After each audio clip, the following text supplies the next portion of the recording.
You may have heard about CityWorks Expo. For years now, we've been bringing people together to share big ideas for better places.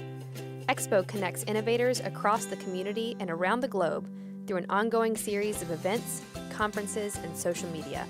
And our goal is to inspire and support people like you, the ones who have a passion for making their neighborhoods, communities, and cities better places to live, work, and play. Check us out at cityworksxpo.com to learn more. Become a part of the Expo community and share your story. You never know who you will inspire with your big ideas.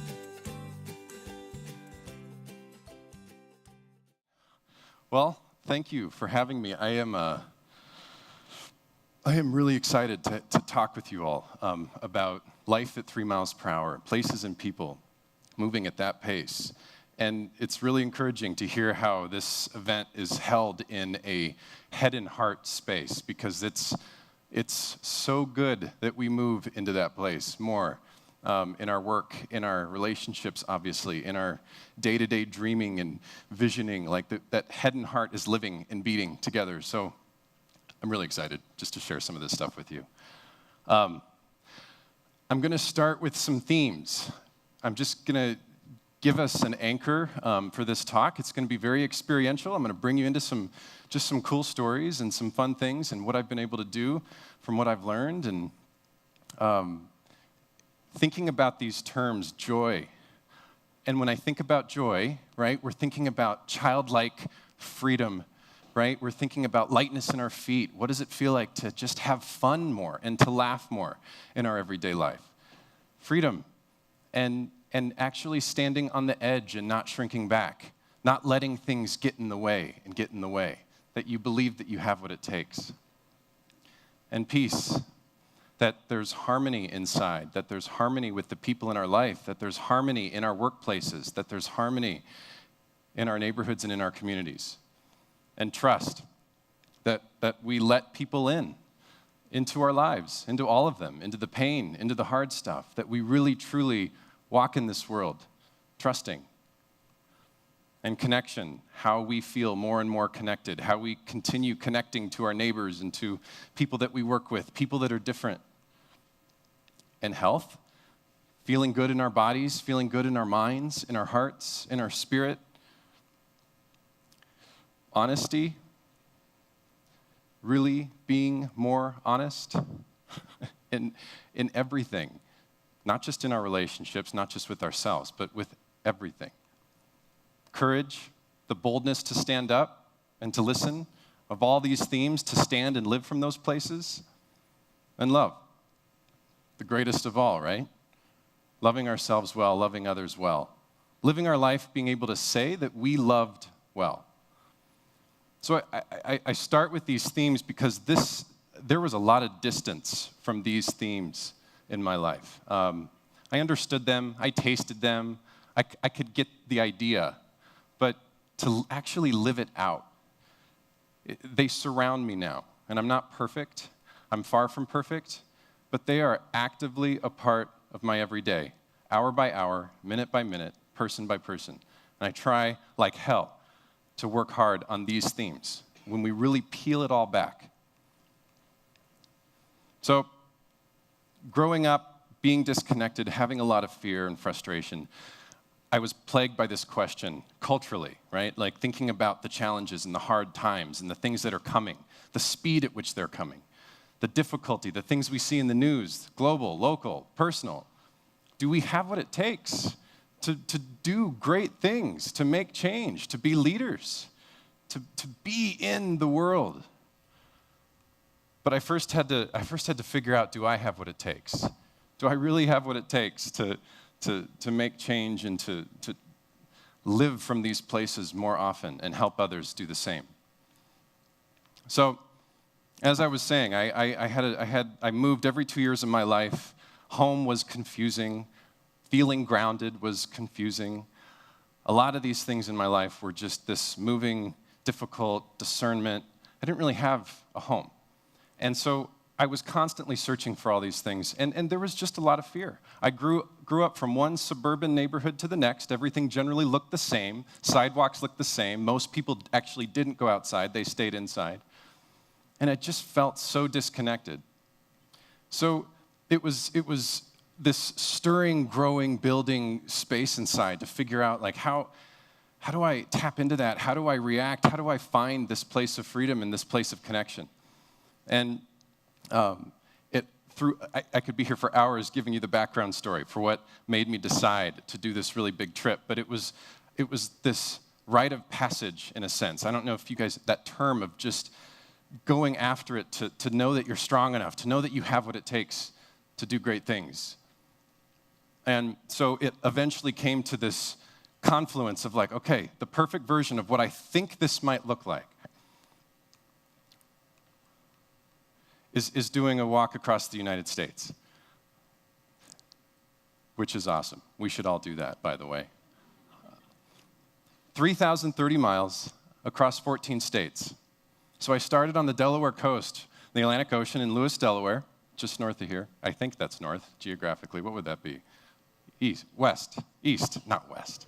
Northeast, thank you. Okay, but 14 states going from the Delaware coast, 3,030 miles. So this is the idea, right? I'm not doing this yet. This is the big idea. This is the big, like, oh, you're going to find freedom and you're going to do all these things, and oh my God, I'm really scared.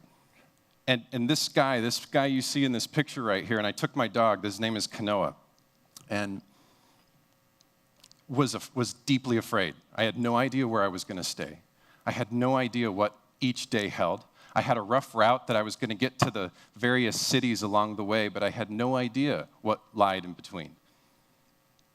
All I understood in terms of distance and geography was filtered through the vehicle at 60, 70 miles per hour. I understood it would take me 15 minutes to get here via the car, but to really break down going by foot, where would I stay with all of the private property that we have here? The trails that don't really connect us to practical destinations and towns. So I had a lot of questions, right? You can imagine the questions that are probably coming up for you. If I asked everybody in here to just, let's just consider getting some backpacks. The Expo team's going to bring some backpacks in here, and we're just going to go. We're just going to go. Why not? Let's just go. Right? All these things just start surfacing. Fear, fear, fear, fear. Where would we sleep? Do we have the time? Do I have the time? I've got so many things to do. What would I eat? What about emergencies? What about wild animals? What about floods? And that's real. Fair enough, I'll give you floods. But all these things that plague such a big dream, a big idea. It's amazing how quickly fears just stack. And these things plagued so much of that for me. And they continued to at the beginning. But very similar to the previous speaker, which I love, just go, just keep going. And this is in my thoughts as I'm dreaming this up. Just keep charting ahead. And then I started telling people. So when you start telling people, then your credibility's on the line. You're like, okay, this is what I'm thinking. Oh yeah, sure, cool. Great idea, man. Yeah, that's great. Yeah, no, but cool. Well, I'll support you in your thinking. And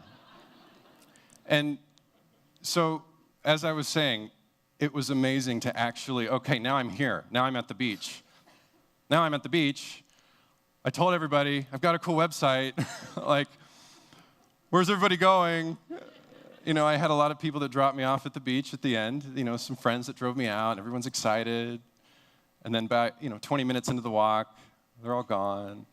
And it's me and my dog, and we're walking on rural roads.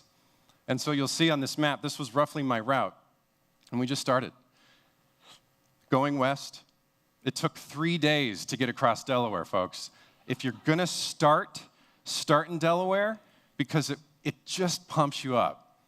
3 days. If nothing else, you can just say, I walked across the state. What did you do? You don't have to tell them which state, but just say you walked across the state. 3 days. And I know people you can stay with, so look me up. And whenever I say we, I'm talking about me and my dog here. Okay, so we'll anchor into that. 3 days across Delaware, and then crossed Chesapeake Bay into Annapolis, and then we went down south and we walked along the C&O Canal Trail along the Potomac River, which, by the way, was flooding like crazy. I had no idea. I didn't do my background research around the time. I left on March 1st. All the snow was starting to melt, and I'm the only one on the trail. And I'm like, well, this is fun. Nobody really liked it. And I'm thinking, okay, the water's getting really high. Water's getting really high. Whoa, now I need to jump over the log that's coming down the canal. And we got yelled at by a local ranger. It was actually scary, but fun. We survived. So, Potomac River all the way up, went across Uniontown into Pennsylvania, and then we crossed Moundsville, West Virginia, and then we went all the way. I know we were talking about Ohio. Ohio is long, but Ohio was wonderful. Yellow Springs was an amazing stop, and went through Ohio, down through Dayton, and then connected into Cincinnati, and then went through Cincinnati, walked through the borders of Kentucky and Indiana, down to Louisville, which is really, just speaks to how disconnected I was in certain things because I was connecting so much with the walk. So I actually walked, so I didn't do my, and I'm thinking, okay, wow, I'm getting into Louisville, and man, this place is bumping with people. There's all these fancy hats. God, these languages. Now, I wasn't following the news, I wasn't paying attention, and this is honest to God, like I did not put it together. And I had literally walked in on Derby Day. And so I was blown away, and it was wonderful. But you should have God, nobody knows about Louisville, man. This place is just epic. Like 10 languages in 10 minutes. I'm like blogging, like, God, did you just... And then I literally got a text back, Derby Day, dude. Like, oh. So I went through rural Indiana on the south, and then through southern Illinois, and then into St. Louis. And then I took the Katy Trail. For those of you that know, the Katy Trail is an amazing bikeway, greenway, that goes along the Missouri River, following the history of Lewis and Clark. And I was literally following the history just for a couple days because they were moving on the river for a lot of it. But I followed a lot of the history. They have markers that tell the story of Lewis and Clark, and I'm walking through there. And then all the way into Kansas City, and then Kansas City down through southern Kansas, all the way across Kansas. Everyone's like, how did you do Kansas, man? And I'll tell you, Kansas is amazing to walk. Driving, fine. We can all agree that it's a little, it's tough. But walking is amazing. Dodge City, Garden City, Liberal, Kansas, in the southwestern corner. If you didn't know, that actually they note that they produce 30% of the world's beef. Sit with that. 30% of the world's beef within a 50 to 100 mile radius. So you can imagine walking through what felt like hundreds of cattle trucks getting sprayed with cattle stuff, and then just day in and day out and walking by all the cattle yards and yet meeting the people. Get this, I stayed with the sheriff of Dodge City. It was awesome. I told everybody. I have a whole blog on it. It was great. So through Kansas, which was wonderful, and then through southern Colorado, through Pueblo, into Canyon City, up and over the Rocky Mountains, which is my home state, so I'm from Denver, and then into Grand Junction, Colorado, and then into Utah, walked literally through Moab and Arches, Red Canyon, and then up through Nevada, Lonely Highway 50. If you have not been on Lonely Highway 50 in Nevada, I can't even recommend it more. It is one of the most scenic, beautiful, serene places. Nevada has over 300 mountain ranges. It's the most mountainous state in our country. And walking Highway 50, I went up and over 12 of them. And you're going up and over, and they call it the loneliest highway, and you're all by yourself. I have a UFO story later, too. I won't go into it, but it's true. And I went up and over these ranges, and to just have that much solitude and those sunsets, as you can imagine, and to camp in the middle of the BLM land, the Bureau of Land Management, was unlike anything. By far my most favorite place. And then through Nevada, so then went up through Lake Tahoe, Sacramento, and then finished in San Francisco. So you can imagine just how much I learned along the way, what I saw, what I connected to. 8.5 months. You'll notice Kiva Walk across the USA. So I was raising awareness for an organization called Kiva, which is, for many of you that might know, it's a micro-lending organization based in San Francisco. and they generate microloans to people all over the world, as well as here in the US. And for as little as $25, you, me, and 10 of us, 20 of us, 100 of us could give money to an entrepreneur that's trying to start or save or boost a small business. And in a matter of months, 6 to 8, 10 months, they slowly pay you back. And so you're able to recycle $25 essentially for years to help people get on their feet. It's an amazing organization, and what I loved about it is it gave me this opportunity to bring people into a conversation about money, about helping others, and about saying, you have what it takes to do great things. Here's an opportunity, but it's not just a handout. So there's a place for donation, there's a place for handout, but Muhammad Yunus, who's really known for microlending, names this hand-up model versus handout, and I loved how that brought different conversations together. So we created a lending team through the walk, and we ended up generating over, and I say we, because this was a team of people. I didn't take donations for the organization. The organization and I decided that we would have a partnership where I would bring people on as lenders if they wanted to give to what I was doing. And so we ended up generating, by the end of the walk, over $500,000 in loans to entrepreneurs all over the world, which was awesome. Thanks. And the team is still growing, so you should join it and check it out. It's called Kiva Walk Lending Team. So why walk, right? We think about biking and we think about driving across the US, but why walk? Why? Really? No, really. And I have to tell you, it was for the reasons I named earlier, that list. I felt like I could get closer to that list by walking. I would understand it intimately, deeply. I wouldn't have any mystery or maybe a quick fix. It would be inside me. Joy, freedom, courage, honesty. And so a part of that was walking the land, knowing that I just crossed 3 states. Wow, I just crossed 3 states. Or I just got to the Rocky Mountains. I'm past halfway across I just did that by foot, and it only took me 5.5 months. Only took me 5.5 months. I know I say that now, but it really was. I'm like, and then to look at the Rocky Mountains, right, visually, and to see the Rocky Mountains and be like, I'm about to walk over those, you know, and to be on the other end and be like, I just walked over the Rocky Mountains. So, and it wasn't just about the conquering and doing this, you know, but it was this constant, like, I have what it takes, I have what it takes, I have what it takes. And it was a connection to the land, knowing. Like, I know Ohio now. It's not just, I've been to Ohio. I know Ohio. I know West Virginia. I know rural Kansas when I meet somebody from Kansas. It was my country. I was becoming cynical, angry in my fear state when fear guided and dictated everything around me. I was angry, and I was cynical. And I said, where are we going? Because we're not going in a great direction. We're more disconnected. We're not loving each other well. We're climbing ladders of greed and doing all this stuff, and we're just stomping on each other because we can. And I just got so sick of it. I got so frustrated.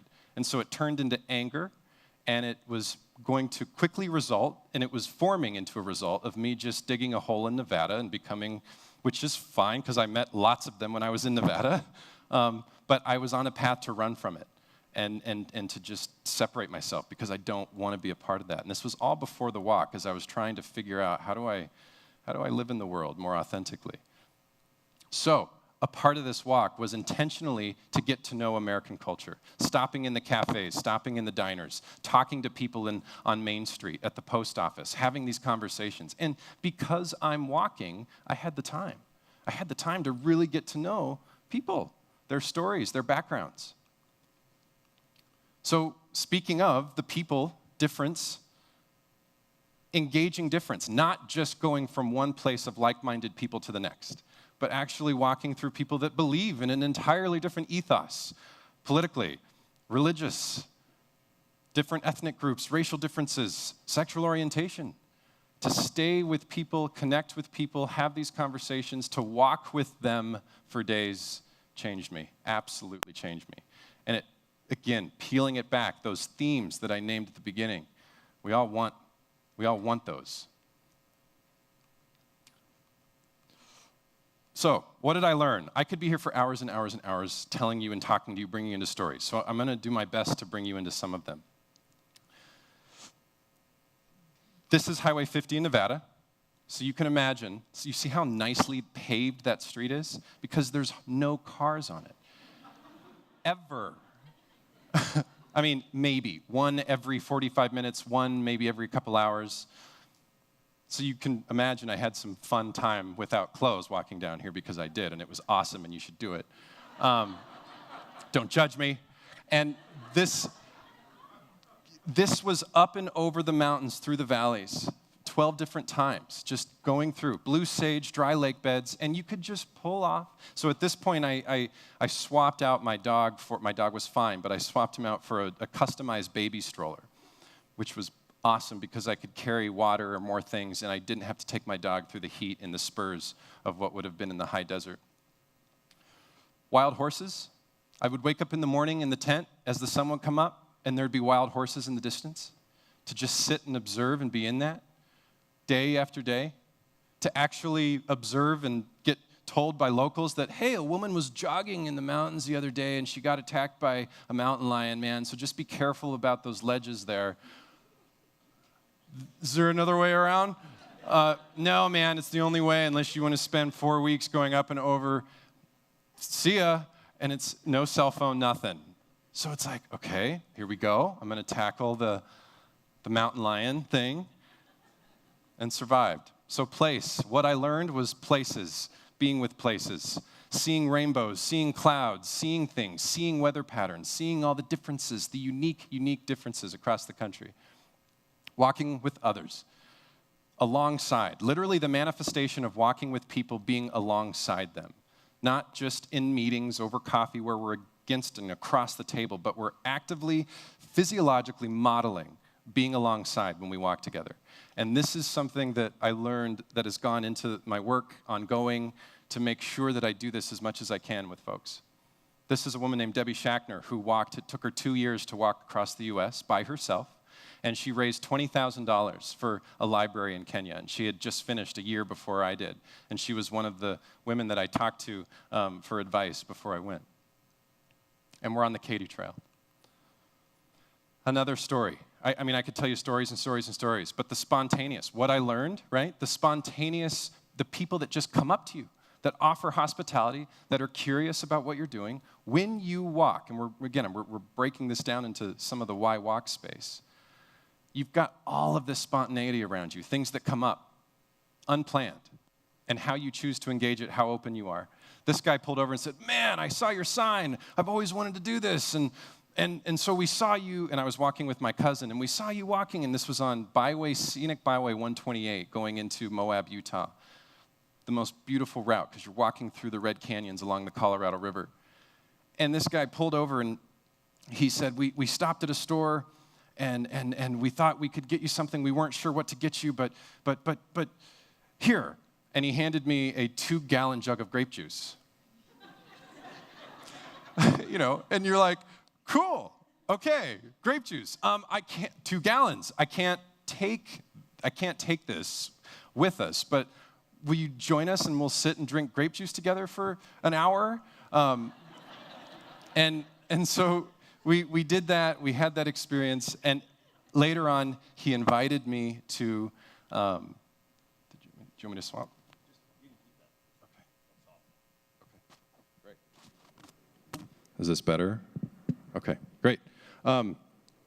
So, anyway, grape juice conversation turned into him inviting us over. We had a steak dinner, and we talked about his family and his life. We stayed at his house. He had 16 parrots and birds flying through the house. You can imagine the house and what it looked like and the cleanup and all that. But it was this beautiful couple that lived in rural Utah doing their thing. And the next day, he took me and my cousin on a 3-hour rafting trip down the Colorado River. It was amazing. So, spontaneous, people that help you along the way. I had a lot of people stop and do things for us. We stayed with a professional musician in Louisville, Kentucky, who took us backstage. And again, this is me and my dog. She took us. We had, the hospitality was just through the roof. It was through the roof. We are good in this country. We want to help each other. And we don't hear that message enough. We don't hear it enough. I was gone for 242 days, and I stayed with over 120 strangers. I mean, I had no idea the hospitality would be that high and that consistent, regardless of state, regardless of urban. Now, in cities, it took a little bit more work to peel off kind of the layer of like, oh, I'm busy, dude, or I don't know who you are, or you kind of smell, and your dog, it looks like a wolf, and blah. But once you peel that back, it really did. It showed itself in its purest form. And then once you broke into that hospitality, because what's so beautiful about us is that we have really high levels of hospitality once you get through that barrier. Whereas I noticed from my time walking in Europe, there's general hospitality people let you in, but there's a limit. A lot with us, I've got my cousin that lives in the next town. I'm gonna check on you tomorrow at noon and drop you off biscuits that I'm gonna make all morning. I'm gonna. People went well over and beyond to help and to provide and checked in. In fact, I had 20 families, 20 couples fly out for the final part of the walk in San Francisco, which was amazing. So this is just a quick story. Camp Grandma, Illinois, spontaneous, being open, trusting. One of the host families, this grandma, it was a small town in rural Illinois. Start walking up towards her place. She's a contractor, and she's got really, just calloused hands, and she's ripping out the counter of a trailer, and I'm like, man, I'll just hang out. She goes, oh, Jonathan, I'll be out in a second. This thing comes flying out the window. She shakes my hand, and she's like, Levi, and she yells for her grandson, and he comes out of the house, and she's like, take him back to camp. I'll be there in a minute, and take him by the mule farm. And I'm like, all right, sweet. Hi, Grandma. Hi, Levi. And so I start walking back past the mule farm to Camp Grandma. Now, this woman, so I'm approaching this. She's got about 15 acres of land, and 8 acres is protected with a fence all the way around it. So it's got this really strong gate, and it's clearly like farm and then forest. And we get to the gate, and Levi's just hanging out. He's used to it. And you hear the chatter of kids inside the forest. It's like you're walking into a movie. And the gate clearly says, I don't know if you can read it, but it says parents by permission underneath. And then right underneath the post, it had a little box that said, all technology must go in the box before you go in. And you walk into this thing, and Grandma has like gone in with her bulldozer and made trails. She's dug up 3 ponds. She built 3 docks on the ponds. She stocked the ponds. She built a cabin in the middle of Camp Grandma with bunk beds and s'mores, like endless s'mores, and a fridge, and a campground. And these kids are running around without supervision, chasing, throwing mud, digging up tadpoles, and awesome. And I ended up staying with them, and it was the one night that she allowed parents in, but she was very clear that they were only allowed in because of the special circumstances. So more stories, people that invite you into their place, and then time with yourself, time with your own thoughts, time with all of that dissonance that lives. So the walking to actually feel like I'm actually thinking about everything. Because while I have a lot of time with people and I'm going into towns, you can imagine the stretches of time by yourself and all the thoughts that you stir up, that come up. And the fun, like the serious things that come out and how you filter it and work through it, but also how you get a little crazy. I got pretty crazy. I had all these different personas that I'd dip into, and I'd start singing, and I'd do all these, you get a little nutty, but it was fun. So, this is a picture of me walking through the desert with the baby stroller in rural Utah. Days and days and days walking alone and camping. Unbelievable. To be that content, to be that centered. So, these little pins, I had a friend that actually pinned every day on the walk, marking the different nights, all 242 days. It's an amazing thing to look at. So, we finished. We finished in November 13th of 2010, and we had about 100 people at the beach, and we It was over emotional. It was so surreal to be at the other side, the other coast, as you can imagine. But what was really clear when I talk about those questions of, do I have what it takes, do we have what it takes, it was so clear the difference in this person that you see here from the one that started, that was plagued by fear in terms of like, God, I can't, but I've got to just, something inside of me that just keep going, one step at a time. And the difference was, oh my God, I'm inflamed. What can I do? What am I going to get into? What am I going to start up?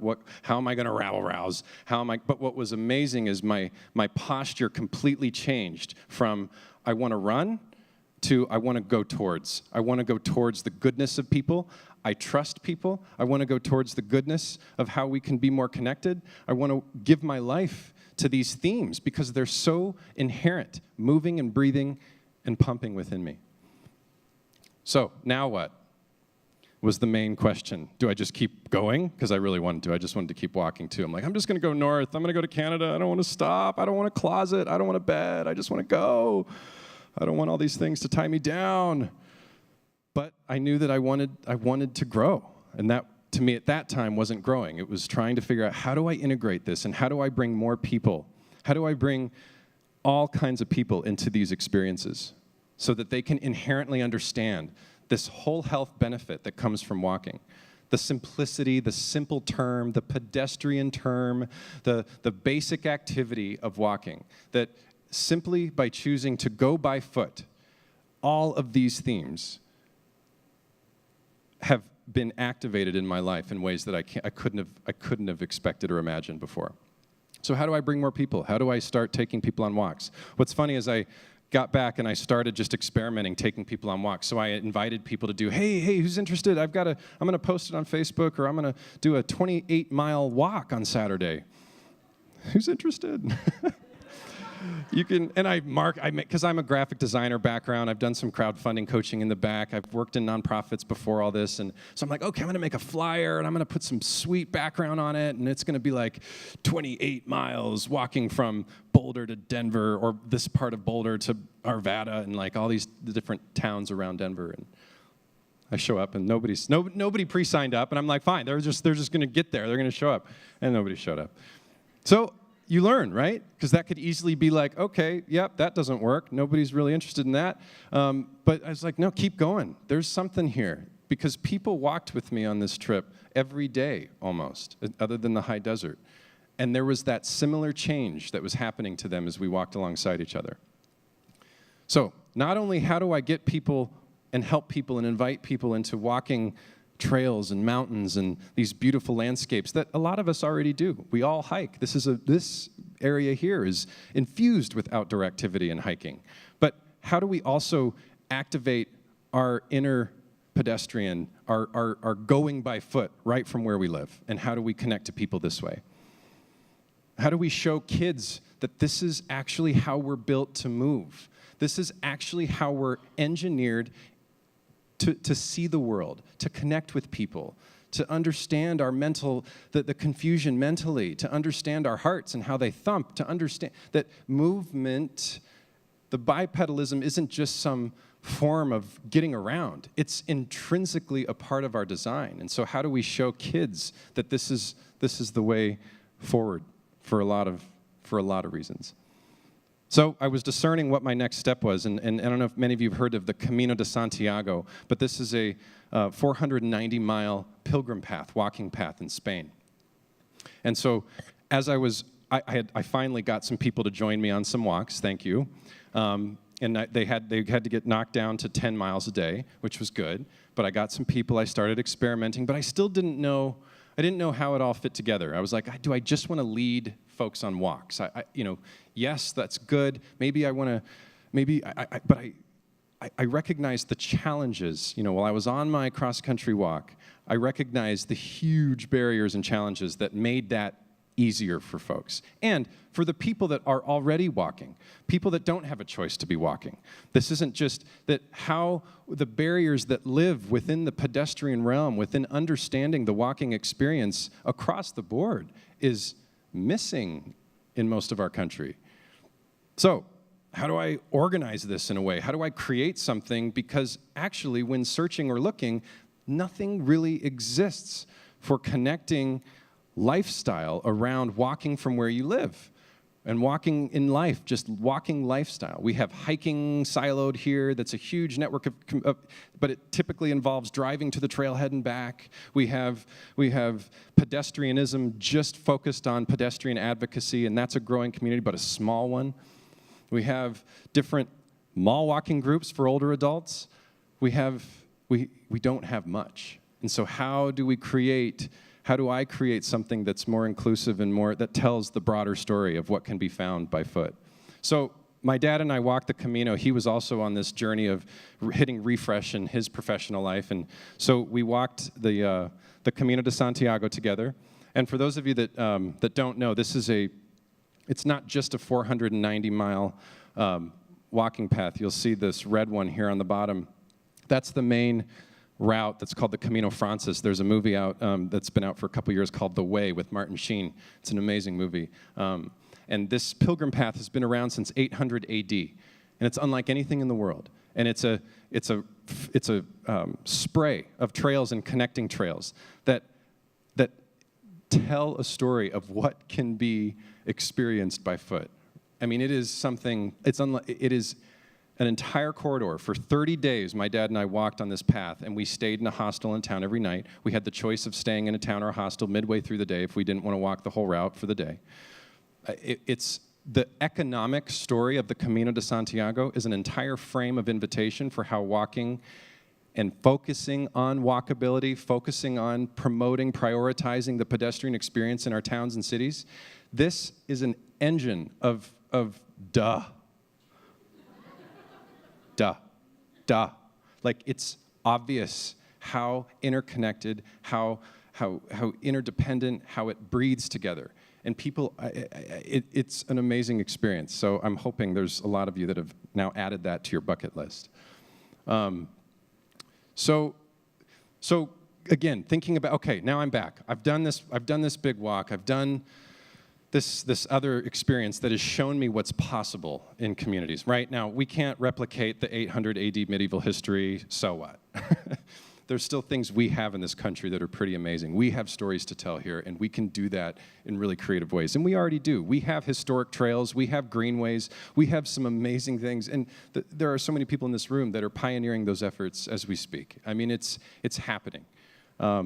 So with these groups sprouting up, urban planners, engineers, city managers, different people that are starting to lead with these initiatives and these efforts, what I still felt was missing was an activated, inclusive invitation for people to actually be out experiencing the streets by foot.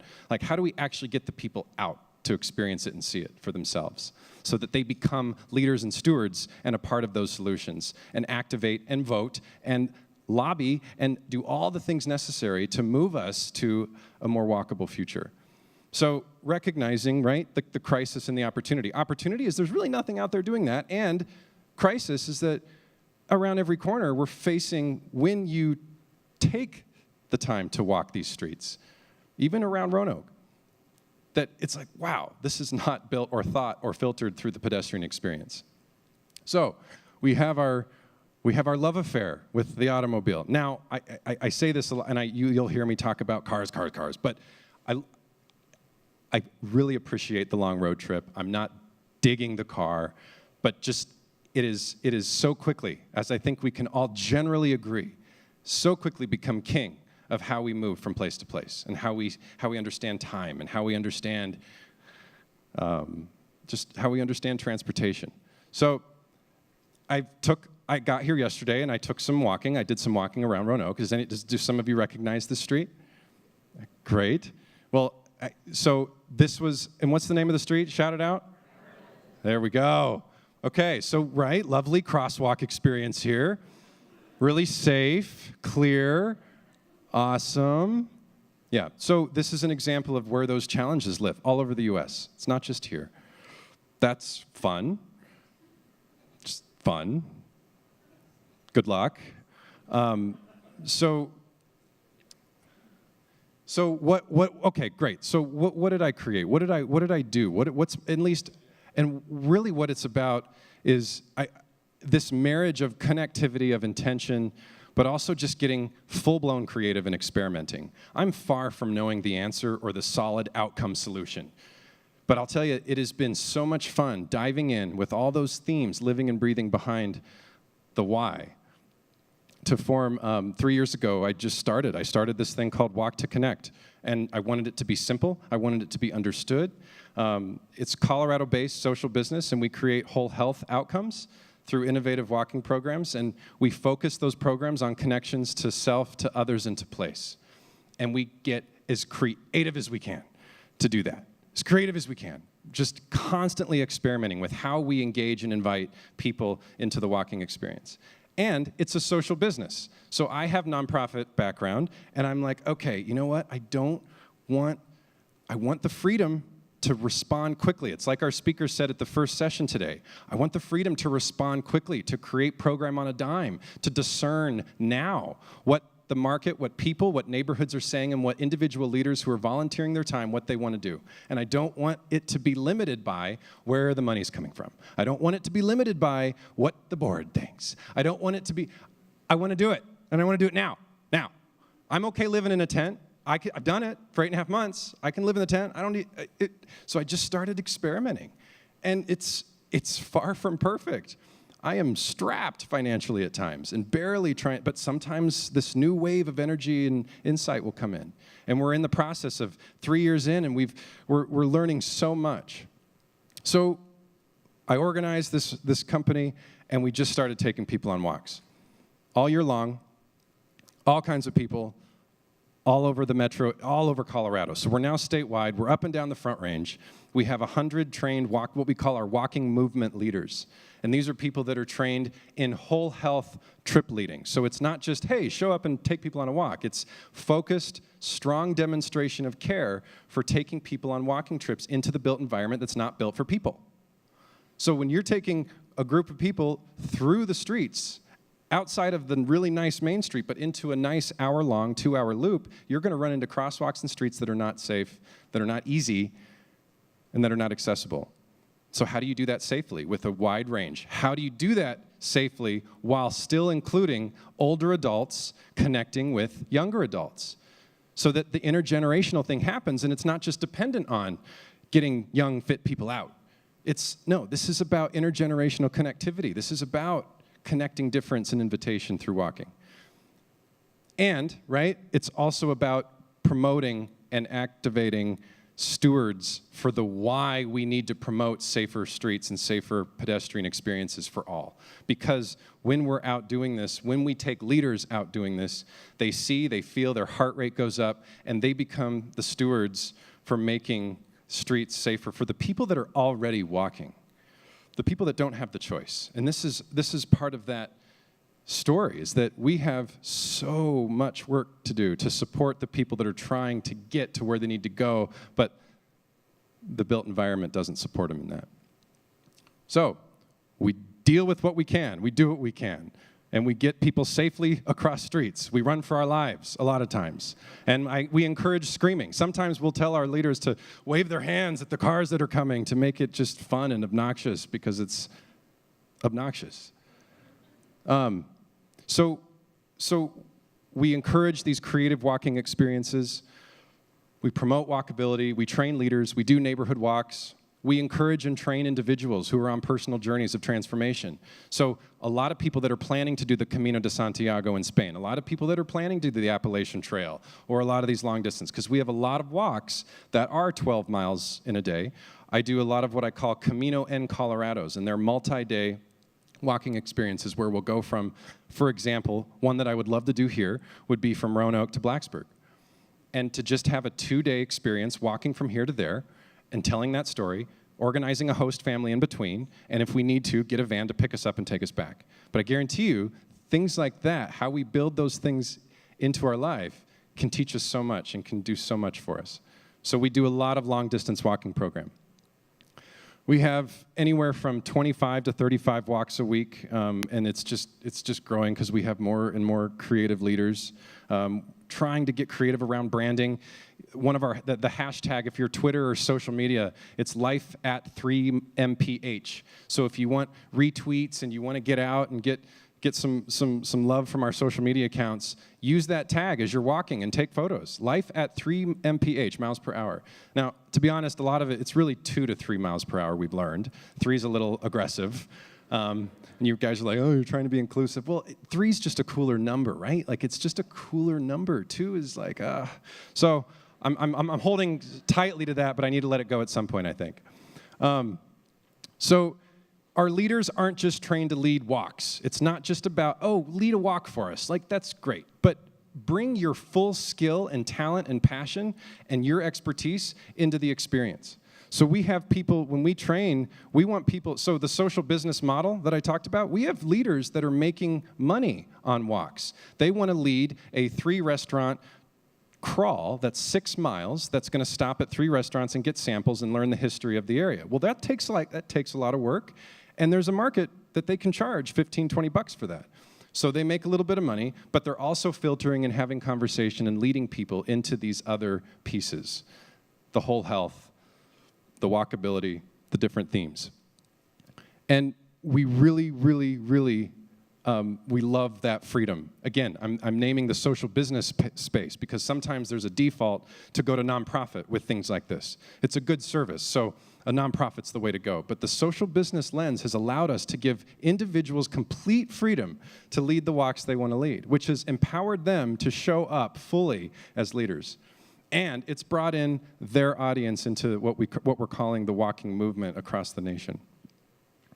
So we have a leader that's obsessed with art and architecture, and she takes people through Denver and gives history on art and architecture. We have a woman who's 88 years old who's conquered cancer 5 times, that leads walks 3 times a week in Golden and has 30-plus people on every walk because she's a badass. She's a badass, and her name is Betty. Oh. If you want that story, on our website, you'll see the video, and it's her talking about why and what she does. And her life has transformed because of just her choosing in as being a walking leader. We have someone, Polly Latovsky, who is a woman who took, if you think 3,000 miles, Polly's really funny. She wrote a book called 3 Miles Per Hour, and she always makes fun of me. We're lucky that she lives in Denver, and she leads walks for us, and they're super fun, and they're great. She's got such a great personality. But this woman walked around the world for 5 years, over 22 countries. So her story is amazing. And she's a leader within our community and creates all kinds of invitation. And this is her part. She just takes all of her walkers to parks and gives them permission to climb, and it's awesome. We just have a new leader that started walking trips in partnership with refugee and immigrant communities. So we have 6 languages on this one, and an invitation to connect them to services and to people that want to help them and volunteer with them. Our only filter is that you go through our training and you lead walks through a whole health lens, and you get people to connect to each other, and you do it safely. Other than that, bring what you envision and what you dream into the program. Guerrilla art walks. We take them through alleys and show them art, tell history about, get to know the artists, and the artists will meet us for the different walks. And this stuff changes all the time, so it's constant content and material for discussion. This is the 2-day Camino in Colorado trips, where we just get lost for 2 days and walk a total of 25 to 30 miles. So this is an example of a leader that said, so these 3 people here on the right are all reverends at 3 different churches in Denver. And they're passionate social justice activists.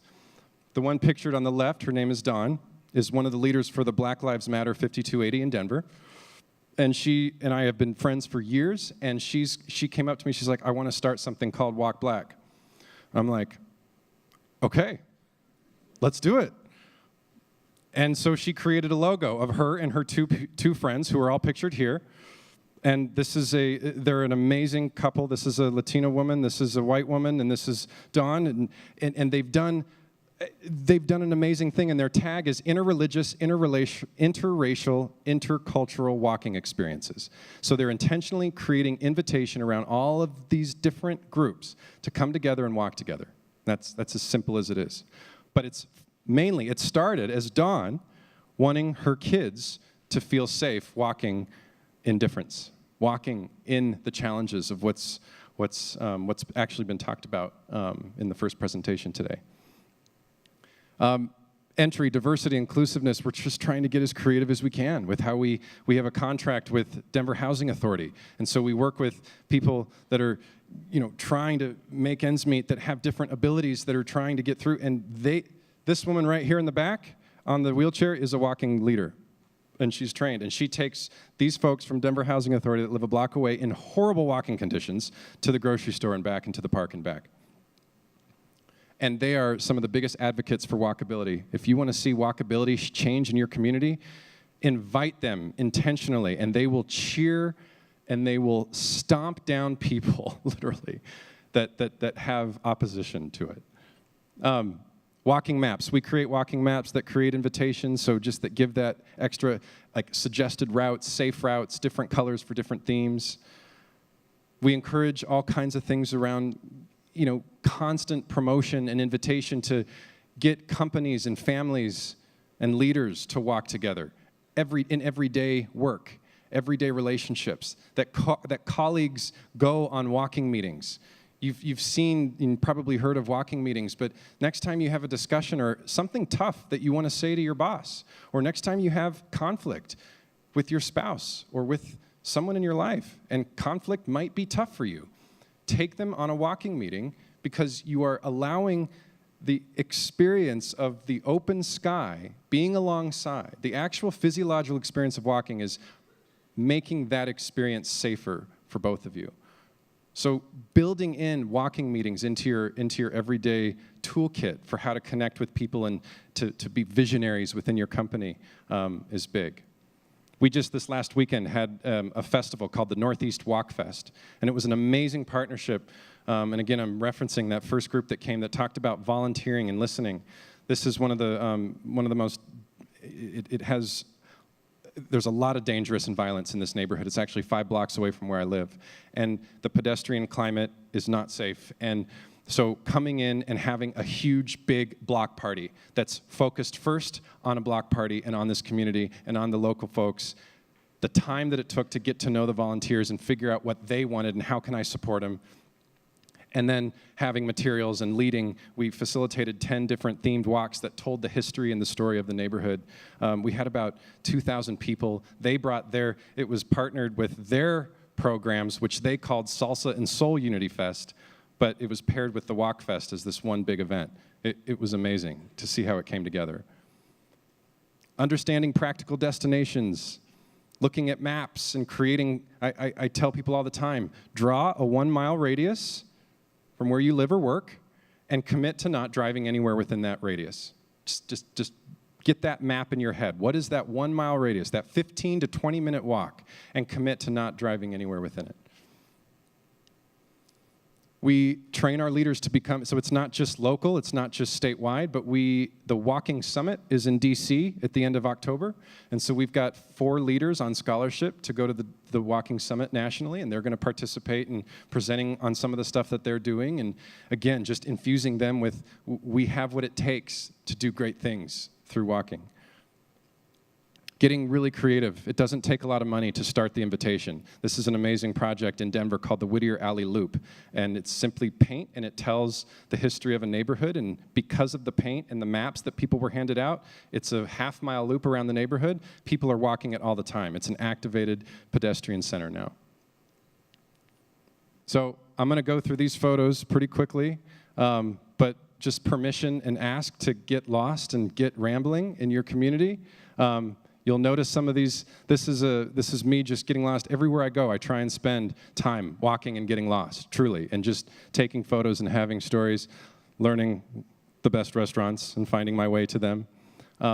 This is the route I took this morning on the way here from where I'm staying.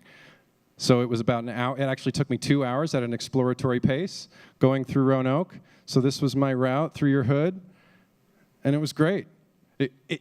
I feel like I know this community better than if I would have arrived in a car. So seeing and actually building in the time to get to know the places you live. Love the trash can art, by the way. Love it. It's just fun. And we need it. Our culture needs it. This is 4.8 miles, 2 hours. Little Green Hive is where I finished. So just to finish, we have what it takes to dream big. This is my little tiny house in Colorado with my goofy dog. Gardening. We turned our whole yard into xeriscaped.